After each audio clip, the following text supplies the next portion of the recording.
क्या शिवजी का त्रिशूल वास्तव में पृथ्वी से गायब हो गया था? क्या एक दिव्य अस्त्र जो ब्रह्मांड का संतुलन बनाए रखता था अब श्राप बन चुका है? इस रहस्यमयी कहानी में जानिए अर्जुन नामक एक युवक की भयावह यात्रा, जिसने त्रिशूल की खोई हुई शक्ति को छू लिया और उसके बाद शुरू हुआ डर, विनाश और त्रिकाल के पुनर्जन्म का तांडव। क्या त्रिशूल अब चेतन है?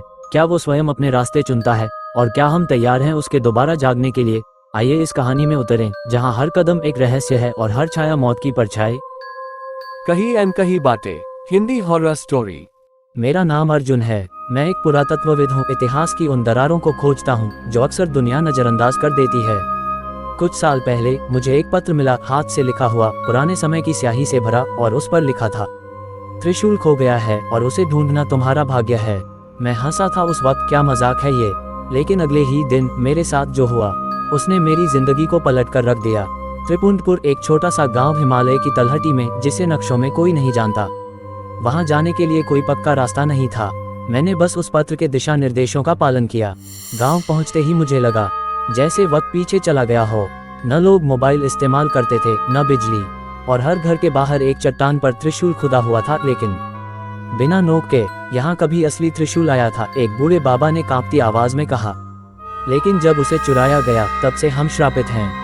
रात होते ही गांव बदल जाता था। चारों तरफ अजीब सी गूंज, जैसे कोई लोहे की चीज जमीन से घिसटी जा रही हो। मैंने देखा एक परछाई, वो चल रही थी, लेकिन जमीन पर उसके पैर नहीं थे। त्रिशूल वापस दो, एक धीमी कर्कश आवाज मेरे कानों में गूंजी। मैंने पलट कर देखा, कोई नहीं था, लेकिन मिट्टी पर 3 धारदार लकीरें खुद ब खुद बन रही थीं, मानो किसी ने त्रिशूल जमीन में घुसा दिया हो। अगले दिन मैंने गांव के पास की गुफा में कदम रखा, जहां कहा जाता है त्रिशूल को अंतिम बार देखा गया था। गुफा के अंदर घुप अंधेरा था, लेकिन एक चमकती हुई नीली रोशनी गहराई से निकल रही थी। जैसे ही मैंने आगे बढ़कर उस चमकती वस्तु को छुआ, TRRRSSSSHHHHHHHHH, एक तेज झटका लगा। मेरा शरीर हवा में उछला और धड़ाम से जमीन पर गिरा। और तभी मेरे सामने खड़ा था एक अधजला विकृत चेहरा, जिसकी आंखें लाल अंगारे जैसी थीं। तूने त्रिशूल छुआ, अब तेरा जीवन तेरा नहीं, बूढ़े बाबा ने बताया। शिवजी का त्रिशूल पृथ्वी पर आखिरी बार आया था जब राक्षस त्रिकाल ने धर्म की नीतियां तोड़ी थीं। शिवजी ने त्रिशूल से उसे बांधकर समय चक्र के परे भेज दिया, लेकिन त्रिशूल वहीं धरती पर रह गया। वो शक्ति इतनी तीव्र थी कि जिसने भी उसे छूने की कोशिश की, वो या तो राख बन गया या राक्षस। और अब बाबा मेरी आंखों में देख रहे थे, तू भी उस राह पर है। मैंने गांव में जो साथी बुलाए थे, 3 लोग एक एक कर अजीब तरह से गायब होने लगे। रात में मैं उनके चीखने की आवाज सुनता, लेकिन जब बाहर निकलता बस एक चीज जमीन पर मिलती, त्रिशूल के 3 पंजों जैसे गहरे निशान और खून। अब मुझे समझ में आ रहा था, ये त्रिशूल हथियार नहीं था, ये एक जीवित चेतना है, एक प्रलयकारी शक्ति जो हर उस व्यक्ति को मिटा देती है जो इसे छूने की कोशिश करे। मैंने एक दिन गुफा के अंदर एक पत्थर की दीवार पर कुछ लिखा हुआ पाया, खून से त्रिशूल को मुक्त मत करना, नहीं तो समय टूट जाएगा। क्या मतलब था इसका? मैंने गहराई से देखा। दीवार के पीछे एक और छोटा गुप्त द्वार था, जहां एक त्रिशूल जैसी आकृति को सील किया गया था। जैसे ही मैं उस त्रिशूल के पास पहुंचा, मेरे शरीर में एक कंपन हुआ, आंखें बंद हुईं, और एक दिव्य आवाज गूंजी, अर्जुन, शक्ति को जानने का मोह विनाश की ओर ले जाता है। त्रिशूल साधारण नहीं, ब्रह्मांड का संतुलन है। इसे वापस वहीं पहुंचाओ जहां इसका स्थान है, कैलाश पर। नहीं तो। उस स्वर में इतनी गरज थी कि गुफा हिलने लगी।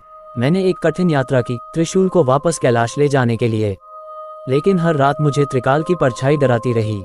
त्रिशूल मेरा है। कई बार मैं हार मानने वाला था, लेकिन अंत में मैंने त्रिशूल को कैलाश की एक गुफा में उसी स्थान पर रखा जहां एक शिवलिंग की छाया पड़ती थी।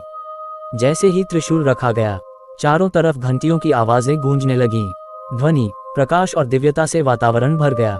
शिवजी की आंखों से 3 आंसू निकले और ब्रह्मांड में संतुलन लौट आया। मैं लौट आया, लेकिन अब मैं वही इंसान नहीं रहा।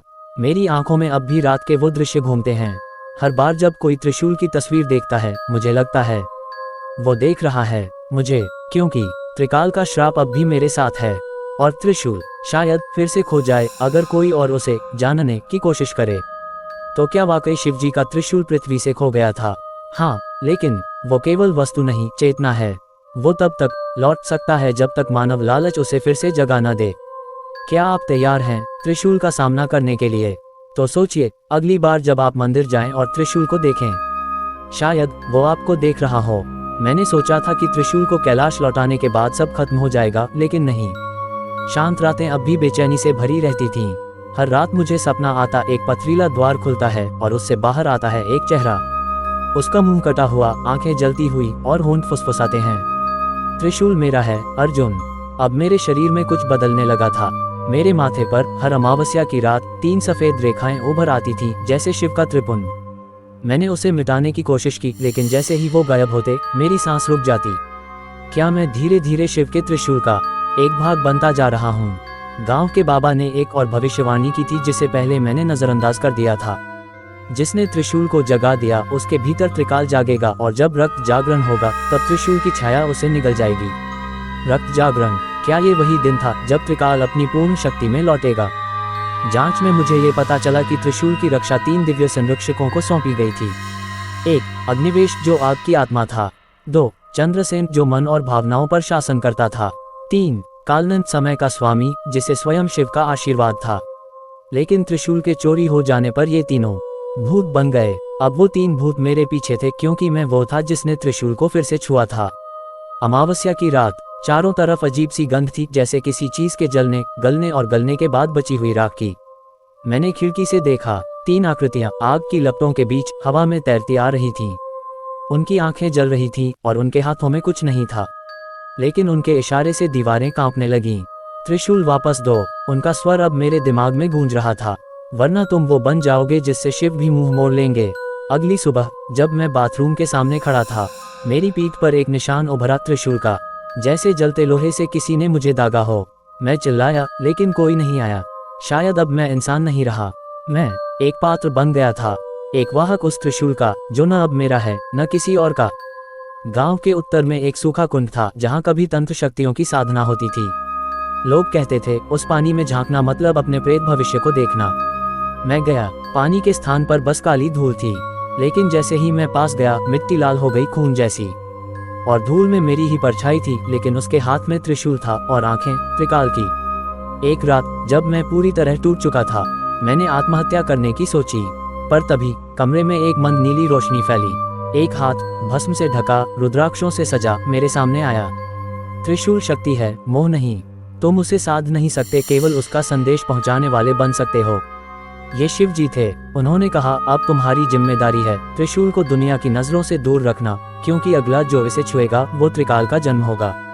मैं अब गांव से दूर हिमालय की एक गुफा में हूँ। त्रिशूल यहाँ मेरे पास है, लेकिन उसे मैंने लपेटा है एक तांत्रिक कवच में। अब मेरी रातें साधना में जाती हैं, क्योंकि मैं जानता हूँ त्रिकाल अब भी जिंदा है और अगला रक्त जागरण बस आने ही वाला है। अगर आपको कोई पत्र मिले जिस पर लिखा हो त्रिशूल खो गया